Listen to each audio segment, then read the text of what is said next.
Okay, so in the last video, I showed how we can create a new S3 bucket and then bind it to our Next.js site to give it access. And in this example, we're using this common utility, which is just a very quick function which I wrote, which allows me to specify some type-safe functions so that I can share those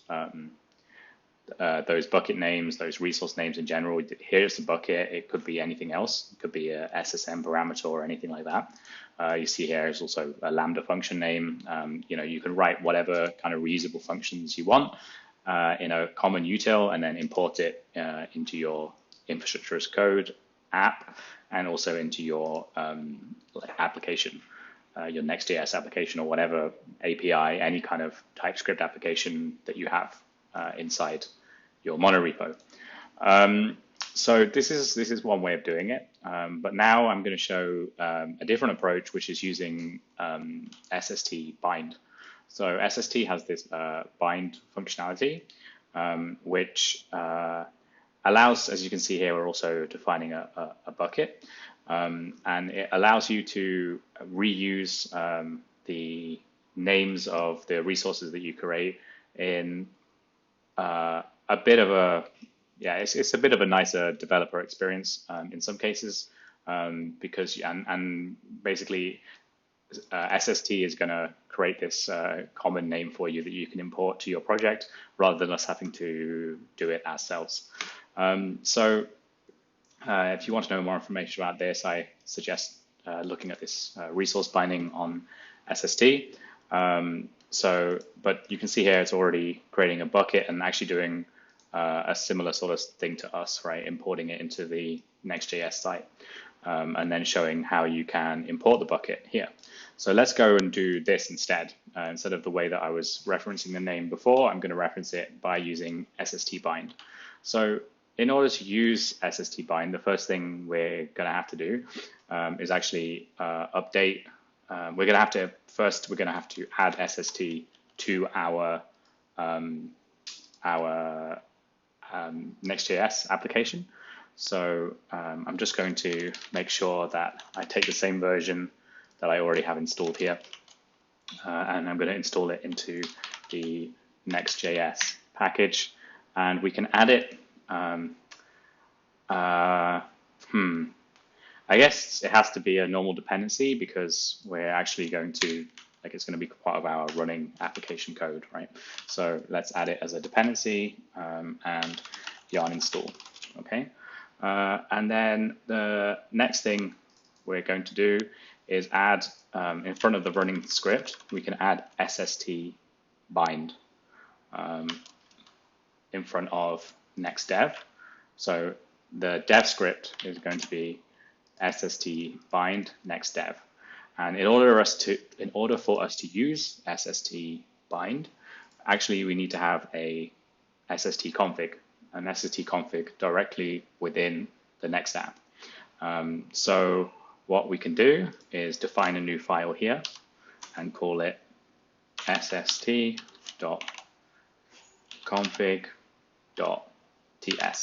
Okay, and for the contents of this file, it's pretty simple. What we can do is just reference the SST config we're already using here, and then just export it from here. So we're just kind of re-exporting the SST config.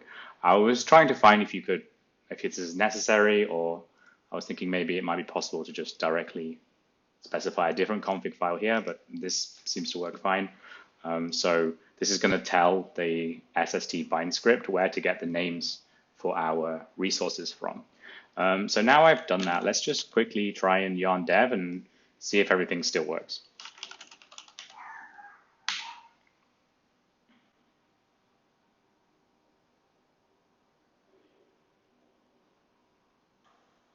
Okay, so on localhost 3000, and you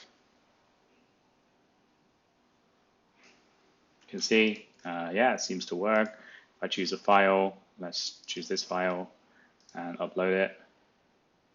Yeah, it's uploading and downloading the file, so that's nice, still working. Okay, so what's the point in this? What can we do now that we couldn't do before? What we can actually do is if we go to, well, firstly, let's not use the common package anymore in the next app. So what I can do here is I'm not going to use this common utils. We can remove it. And I just learned recently about this function here, which we can use. So I can do app.logical prefix name file uploads. Okay, and what this is going to do is it's going to make me a name that won't thrash, which basically just means that it's going to give me a unique name, dev, my app, my topic, or whatever. It's similar to what I was doing before in this function here, similar to this, where it was going to return like the project name and then the stage. The ordering is slightly different, but it seems like S3 has already provided this function, so I'm going to go ahead and use it for this example. So now we have this bucket. How do I now reference that in a type-safe way in my post API? So what I can do is I can go to my post API, and remember, like, this function here is the endpoint which is going to get is going to access the bucket and get me a signed URL to upload a file to that bucket. So now if I want to access the bucket name, instead of using this function and having to pass in the SST stage, what I can do is I can just import bucket from the SST node like this, right? So I just import bucket, and then you see that this is already doing a similar thing to what my common config was doing. So now I can do bucket and just like that, right? And then I can go bucket name. Okay, so by doing this, and SST is automatically going to go ahead and bind that so that it's the correct bucket name. Now, before I can use this bucket, I'm going to have to deploy again. So we'll do build and deploy. So now this is deployed, and if I go to S3 and we load, we should see, yeah, okay, so this is the new one that's just been created, and instead of being called TSJ dev, it's now called dev TSJ because I'm using the out-of-the-box SST function here, logical prefix name. Okay, so as I have that deployed, now I can use that bucket again in the post API, and I can use it here, right? So this is going to give me the name of the bucket and give me type safety as well. If I go ahead and rename file uploads, it's going to complain here. So let's see if this still works. So now if I go to my local host, and yeah, it's running. Let's try and upload a file. So I'll do sample1 and upload it. Okay, and then it's going to download the file. And if I go to my TSJ, my dev TSJ file uploads, you can see exactly, yeah, there's a file in here. Okay, so this is working, and you can see it's basically doing the same as what we had before, but we're using the out-of-the-box functionality from SST instead of our common utils. So because we have this now, we actually can clean up, well, don't have to do what we were doing before. So although obviously this still works fine, and you might want it for something else, we don't actually need this anymore because we're not using it. So we can get rid of this SST stage, because under the hood, that's actually exactly what this SAT bucket construct is going to do. It's going to use this environment parameter to work out how to get the correct bucket name. So now I've demonstrated that this type safety is still working, and we have the same setup to what we had before with the common utils package. Let's look at how this is actually working behind the scenes. So what's happening here is recall that we have changed the package JSON to run this SST bind script before it runs the normal dev script. And this is actually going to generate some files, which allows this importing of the bucket names and the types. So the generated files are actually here and here.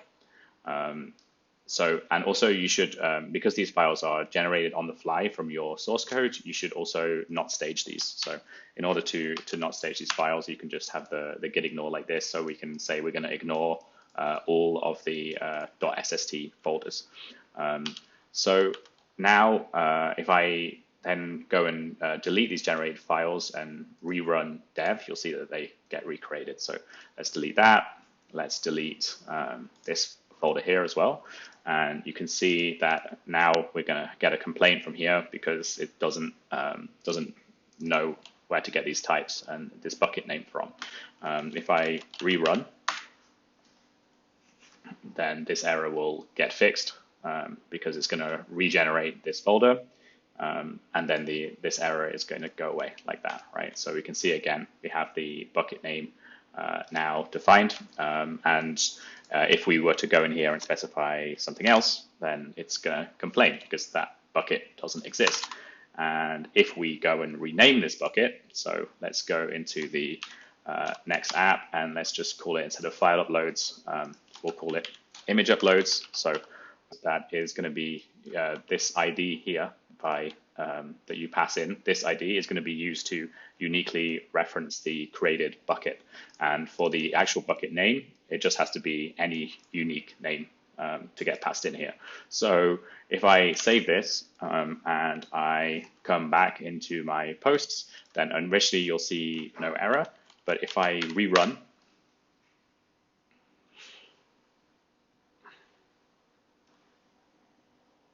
then we get this error here. And I have to specify the thing that exists. So yeah, there's some trade-offs here because on the one hand, this is quite nice because we didn't have to do some of that manual work, and it's just using the out-of-the-box functionality from SST.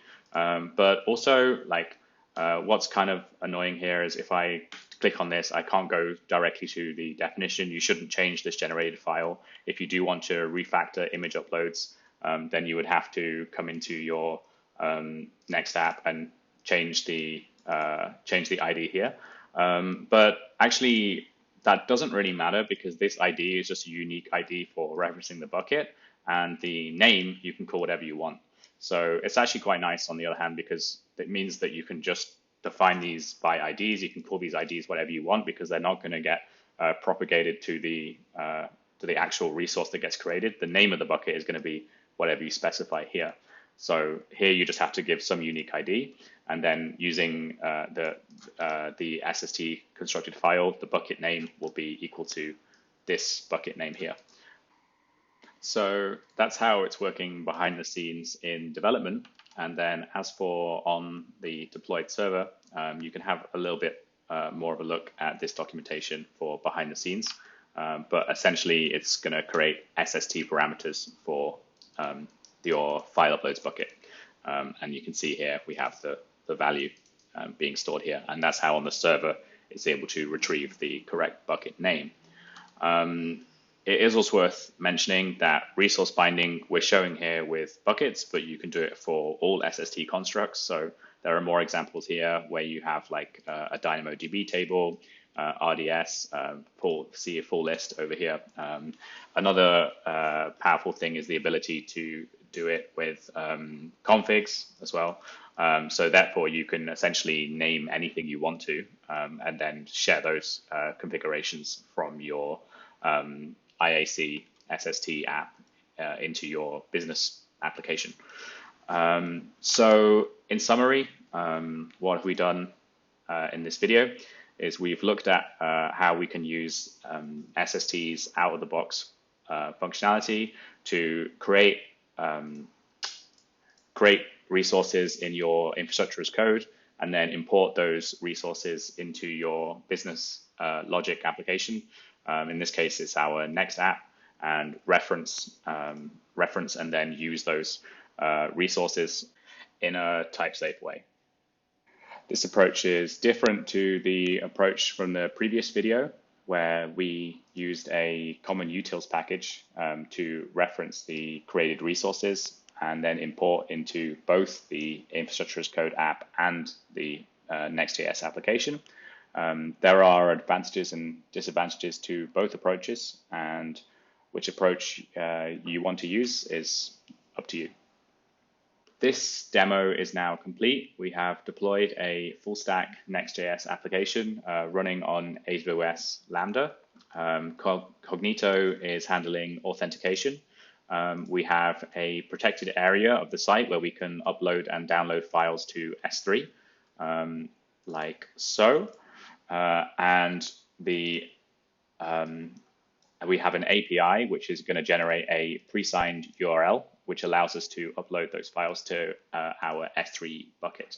I would encourage you now to play around with the stack and maybe do some of these suggested activities.